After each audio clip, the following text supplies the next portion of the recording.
क्या इस देश के संविधान से बढ़ के ये सरकार है? आप देश के संविधान के विपरीत जाके हर क्षेत्र में अपनी मनमानी और तानाशाही थोपते जा रहे हैं। हर चीज में अपनी तानाशाही और मनमानी से बिल पर बिल थोपने का काम मत कीजिए। राज्यों के बीच में झगड़े करा के अपनी राजनीति साधने के लिए और कुछ चंद पूंजीपतियों को मेंटेनेंस और सेफ्टी के नाम पर बड़ा ठेका देने की मंशा से आप ये बिल लेके आए। 2018 में 4 बार, 2020 में, 2021 में, 2021 में, 2020 में ये कई परीक्षाओं के पेपर सर लीक हुए हैं। मैं आपके माध्यम से सरकार से मांग करना चाहता हूं, हाई कोर्ट की एसआईटी बना के इन सारे मामलों की जांच कराई जाए। जब वो परीक्षा केंद्रों में पहुंच गए, प्रश्न पत्र उनके पास आ गया, उस समय उनको जानकारी दी जाती है मान्यवर की पेपर लीक हो गया। और पेपर लीक होने के कारण वो लोग परीक्षा केंद्रों पर रोते रहे, बिलखते रहे, गेट पकड़ के चीखते रहे और अपना अपराध पूछ रहे थे सर सरकार से कि हमसे गलती क्या हुई। सत्ता पक्ष का उसको संरक्षण प्राप्त है। यह अजीब तरीका सर, लाखों छात्रों का जीवन बर्बाद कर दिया इन्होंने। बड़ी विनम्रता पूर्वक आपके माध्यम से इस सरकार से पूछना चाहता हूं कि क्या इस देश के संविधान से बढ़कर कोई है? क्या इस देश के संविधान से बढ़ के यह सरकार है? क्या इस देश के संविधान से बढ़ के कोई राज्य सरकार है? क्या इस देश के संविधान से बढ़ के कोई सदन का सदस्य है? मान्यवर, इस देश के संविधान ने व्यवस्था दी, इस देश के संविधान ने राज्यों को अधिकार दिया, लेकिन धीरे धीरे करके आप राज्यों के दिए गए अधिकारों को छीनने का काम कर रहे हैं। सेल टैक्स राज्य का अधिकार, आप जीएसटी लेके आते हैं। मोटर व्हीकल राज्य का अधिकार, आप मोटर व्हीकल एक्ट लेके आते हैं। कृषि राज्य का अधिकार, आप कृषि काला कानून लेके आते हैं।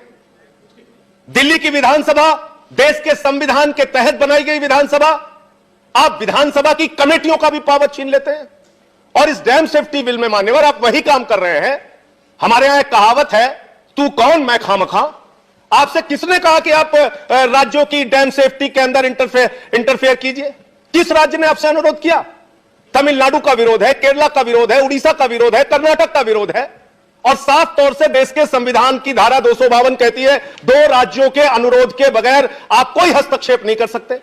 बावजूद इसके आप देश के संविधान के विपरीत जाके हर क्षेत्र में अपनी मनमानी और तानाशाही थोपते जा रहे हैं। इसलिए मैं इस बिल की निंदा करता हूं, आलोचना करता हूं। और जैसे आप कृषि बिल में 1 साल तक किसानों को सड़क पर रखकर 750 किसानों की शहादत लेकर आपको मजबूर होना पड़ा यूपी का चुनाव देख के वो बिल वापस लेने के लिए, ऐसी परिस्थितियां आएंगी कि आपको कल को यह बिल भी वापस लेना पड़ेगा। इसलिए अभी भी सुझाव है कि इस बिल को आप सेलेक्ट कमेटी के पास भेजिए। हर चीज में अपनी तानाशाही और मनमानी से बिल पर बिल थोपने का काम मत कीजिए। मैं तो उम्मीद कर रहा था कि इस सेशन में आप एमएसपी की गारंटी का कानून लेके आएंगे, लेकिन आपको हर वो कानून लाना है जिससे राज्यों में झगड़े बढ़े। इसमें क्या क्या प्रावधान दिया मान्यवर आपने? इस बिल के अंदर मेंटेनेंस के लिए जो पैसा है, जो फंड है, वो तो आप लेंगे राज्य सरकार से। इस बिल में जितनी आपके इंस्ट्रक्शंस होंगे सबको फॉलो करने की जिम्मेदारी तो राज्य की है। आप इसके राज्य के अधिकारियों के ऊपर अपने अधिकारी, अपने कमीशन, अपनी कमेटी सब आप बिठाल देंगे। लेकिन जब उनको मेंटेनेंस के लिए पैसा देने की जरूरत आती है, फंड देने की जरूरत आती है, तो उसमें आप एक पैसा नहीं लगा रहे हैं, उसमें आपकी अपनी मनमानी चलेगी। तो मैं ये पूछना चाहता हूं कि किस लिए आप ये बिल लेके आए? जहां पर आपकी राज्य सरकारें होंगी उनका फेवर करने के लिए आप ये बिल लेके आए। 2 राज्यों के बीच में पानी का झगड़ा लगवाने के लिए आप ये बिल लेके आए और भविष्य में राज्यों के बीच में झगड़े करा के अपनी राजनीति साधने के लिए और कुछ चंद पूंजीपतियों को मेंटेनेंस और सेफ्टी के नाम पर बड़ा ठेका देने की मंशा से आप ये बिल लेके आए। यही मंशा है इस बिल के पीछे। मान्यवर, आपने सबको समय दिया, आपको भी मेरी बात बस थोड़ी बात पूरी हो जाने दीजिए। मेरे पास और 11 वक्ता है, मैं खत्म कर रहा हूं। हाँ, खत्म कर रहा हूं, 1 मिनट पे खत्म कीजिए भाई। बिजली, सिंचाई, पीने का पानी, सबकी निर्भरता पर आप अपना अधिकार, जो राज्यों के पास अधिकार है, उस पर आप अपना अधिकार जमाना चाहते हैं। और हर चीज में बिजली का उत्पादन होगा, फिर सिंचाई होगा, फिर पीने के पानी का होगा। हर चीज में आपका हस्तक्षेप इस बिल के माध्यम से धीरे धीरे करके बढ़ेगा। इसलिए एक बहुत बड़ी चिंता का विषय है राज्यों के लिए, देश के संविधान के लिए, देश के संविधान की मूल भावना के लिए और इस देश के संघीय ढांचे के खिलाफ यह बिल है। धन्यवाद। आप सर खत्म कर रहा हूं। हाँ, खत्म कर। राज्यों के अधिकारों के खिलाफ और उससे हस्तक्षेप संघीय ढांचे के खिलाफ यह बिल है मान्यवर। 28 तारीख को नवंबर में उत्तर प्रदेश में लाखों छात्रों की परीक्षा थी, टीईटी की परीक्षा सर, और बड़ी तैयारी करके मेहनत करके लगभग 25 लाख छात्र उस परीक्षा में हिस्सा लेने के लिए आए थे। जब वो परीक्षा केंद्रों में पहुंच गए, प्रश्न पत्र उनके पास आ गया, उस समय उनको जानकारी दी जाती है मान्यवर की पेपर लीक हो गया। और पेपर लीक होने के कारण वो लोग परीक्षा केंद्रों पर रोते रहे, बिलखते रहे, गेट पकड़ के चीखते रहे और अपना अपराध पूछ रहे थे सर सरकार से कि हमसे गलती क्या हुई। और ये पहली घटना नहीं है सर।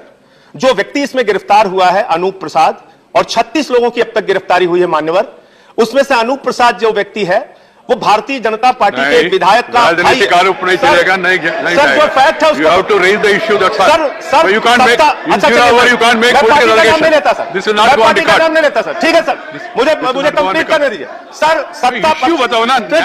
सत्ता पक्ष का उसको संरक्षण प्राप्त है नहीं, सर। ना सत्ता पक्ष ना विरोधी पक्ष, ठीक है कोई सर, पक्ष नहीं है। मैं ठीक अपनी बात कर ले। सब लोग अच्छा मान्यवर, मैं पूरे कर लूं, मैं बड़ी दुख के जब भी कोई बात में नहीं जाएगा, बताया विरोध करते हैं। ये अजीब तरीका है सर।